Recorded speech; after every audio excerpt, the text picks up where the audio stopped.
Hi friends, వడలు full video పెడదాం అనుకుంటున్నా. పల్లీలు ఎప్పుడైనా కూడా ఇలా జల్లించుకుంటే పొట్టు ఇల్లంతా కాకుండా ఉంటుంది. మనకు తీసేటప్పుడు పల్లి పొట్టు మొత్తం తీసేయకండి, అందులో విటమిన్ డి ఉంటుందని అంటారు. చట్నీలో కొన్ని పుట్నాలు, ఉల్లిగడ్డ వేయించిన పల్లీలు, ఉప్పు, జీలకర్ర, ఎల్లిపాయ వేసుకున్న, మెత్తగా గ్రైండ్ చేసుకున్న తర్వాత తాలింపు పెట్టుకున్న. ముందు చట్నీ వేసుకుంటే టిఫిన్ కాగానే వేడివేడిగా లాగించేయచ్చు. మినపప్పు గోలిన తర్వాత ఎండుమిర్చి మినపప్పు మంచిగా గోలిన తర్వాత కొంచెం పసుపు ఉంటే కళ్యామాకు వేసుకోండి, బాగుంటుంది. చట్నీ మాత్రం రెడీ చేసి పక్కకు పెట్టుకుంటే మనము కాగానే వేడివేడిగా కుటుంబం అంతా కూర్చొని తినేయచ్చు.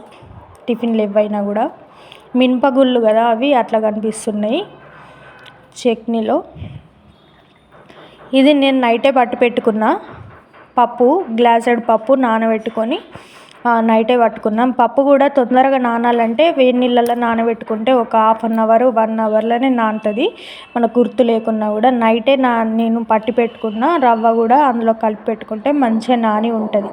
వడకి గట్టిగానే కలుపుకుంటాం కాబట్టి మనకు పులువదు. ఇందులో కొంచెం సోడా, కొంచెం ఉప్పు, ఓమా వేసుకొని ఉల్లిపాయలు సన్నగా తరిగినవి వేసుకున్నా. నేను కెమెరా చేయితో పట్టుకొని తీసిన వాటి కలుపుడు మంచిగా కలపరాలేదు. మీరు మాత్రం మంచిగా మిక్స్ చేసుకోండి. కొన్ని వాటర్ వేసి బాగా జారుడుగా కాకుండా మంచిగా మిక్స్ చేసుకోండి. చేయరానోళ్ళు కూడా ఇట్లా గిన్నె తడిపెట్టుకొని గిన్నెపై చేస్తే చాలా అంటే చాలా బాగా వచ్చినాయి గుండ్రగా. ఈ వీడియో తీద్దామన్నప్పుడే కొంచెం మా చిన్నోడు మస్తు ఇరిటేట్ చేసిండప్పుడు కొంచెం వడలు అనేటివి షేప్ తప్పినాయి.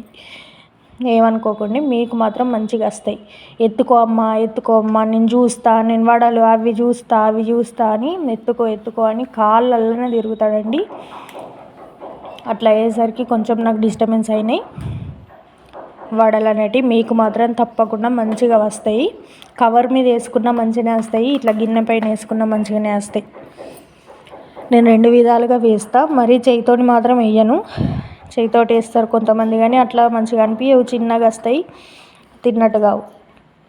కానీ ఇట్లా పెద్దగానే వేసుకుంటాం. మంచిగా మీడియం ఫ్లేమ్లో పెట్టి మంచిగా డీప్ ఫ్రై చేసుకోవాలి. అందరూ డీప్ ఫ్రై చేస్తే నూనె అయిపోతుంది అన్నట్టుగా అనుకుంటారు, కానీ నేను మాత్రం నూనె ప్యాకెట్ తీసిన వెంటనే ఆయిల్ ఫుడ్ ఏదో ఒకటి చేసుకున్న తర్వాత ఆయిల్ ఎట్లాగో మనం పడేసుకోం కదా, కర్రీస్లోకి వాడతాం కాబట్టి ఏమనిపించదు నాకైతే ఆయిల్ ఎక్కువ పట్టినట్టు. బోండాల్లాగా కూడా కొన్ని వేసిన పునుగుల్లాగా. అయితే ఒకటే పిండి కదా, మా అమ్మని ఎప్పుడన్నా ఒకటే పిండితోటి ఇట్లా షేప్స్ వేరేలాగా వేయమంటే అది ఇది ఒకటే పిండి కదనే, ఏదైతే ఏంది టేస్ట్ అదే కదా అనేది. కాకపోతే నాకు మాత్రం షేప్స్ వేరైనా కూడా టేస్ట్ అదే అయినా కూడా షేప్స్ వేరువేరుగా ఉండాలి. చిన్నప్పటి నుండి అంతే, ఏది కొంచెం పిండి కలిపి అన్ని రకాలు చేసేది నేను. అట్లనే ఇష్టం నాకు. ఇందులోనే కొంచెం పిండి మిగిలితే అట్లా వేసిన. చాలా అంటే చాలా టేస్టీగా కుదిరినాయండి. మీకు కూడా నచ్చితే ప్లీజ్ సబ్స్క్రైబ్ మై ఛానల్.